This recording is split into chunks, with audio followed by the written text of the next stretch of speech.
નમસ્કાર ખેડૂત મિત્રો, ન્યૂઝરૂમ પાલિતાણા યુટ્યુબ ચેનલમાં તમારું સ્વાગત છે. ખેડૂત મિત્રો, ગાંધીનગર કેબિનેટ બેઠકમાં લેવાયો મહત્વનો નિર્ણય. ડીએપી અને યુરિયાના ભાવમાં સરકારે કર્યો છે મોટો ફેરફાર, ખેડૂતો માટે મોટી રાહત. કૃષિ મંત્રી જીતુભાઈ વાઘાણીના હસ્તે કરાયો છે નવો મોટો ફેરફાર. તો શું છે ફેરફાર? સંપૂર્ણ વિગત હું તમને આ વિડીયોમાં દેવાનો છું. તો હજુ સુધી આપણી ચેનલને ન્યૂઝરૂમ પાલિતાણા 1818 ને સબસ્ક્રાઇબ ના કરી હોય તો ફટાફટ સબસ્ક્રાઇબ કરી લો, જેથી કરીને નવી માહિતી તમારા સુધી પહોંચતી રહે. ખેડૂતનું જીવન તમે નજીકથી જોયું હશે તો ખબર પડશે કે સૌથી મોટો સંઘર્ષ પાક ઉગાડવામાં નથી પણ ખર્ચ સંભાળવામાં છે.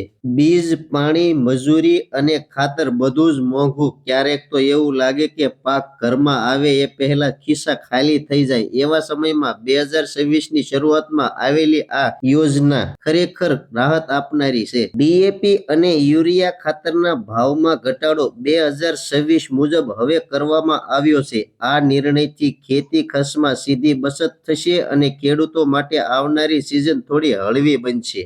હકીકત એવી છે કે કેન્દ્ર સરકાર દ્વારા ખાતર પર આપવામાં આવતી સબસિડી યથાવત રાખવામાં આવી છે. સાથે સાથે આંતરરાષ્ટ્રીય બજારમાં ખાતરના ભાવમાં સ્થિરતા આવી છે. આ બંને કારણો મળીને સ્થાનિક બજારમાં ખાતર સસ્તું કરવાનું શક્ય બન્યું છે. સરકારનો મુખ્ય ઉદ્દેશ એક જ છે, ખેડૂતોને સમયસર અને પૂરતું ખાતર મળે, જેથી પાક બગડે નહીં અને ખેતી પર વિશ્વાસ ટક્યો રહે.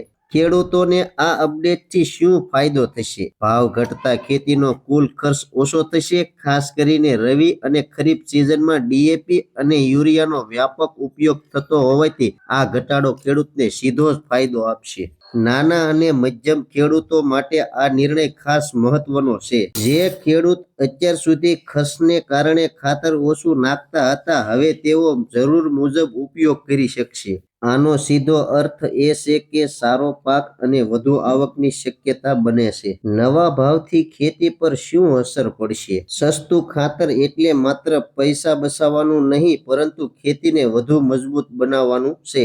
યોગ્ય માત્રામાં ખાતર મળવાથી પાકની વૃદ્ધિ સારી થશે. સમયસર ખાતર ઉપલબ્ધ થવાથી પાક બગડવાની શક્યતા ઘટશે. ઉત્પાદકતા વધશે એટલે બજાર વેચાણ પણ સારું મળશે. ખેડૂત માટે આ બધું માત્ર આંકડા નથી, આ તો આખા વર્ષના પરિશ્રમની સુરક્ષા છે.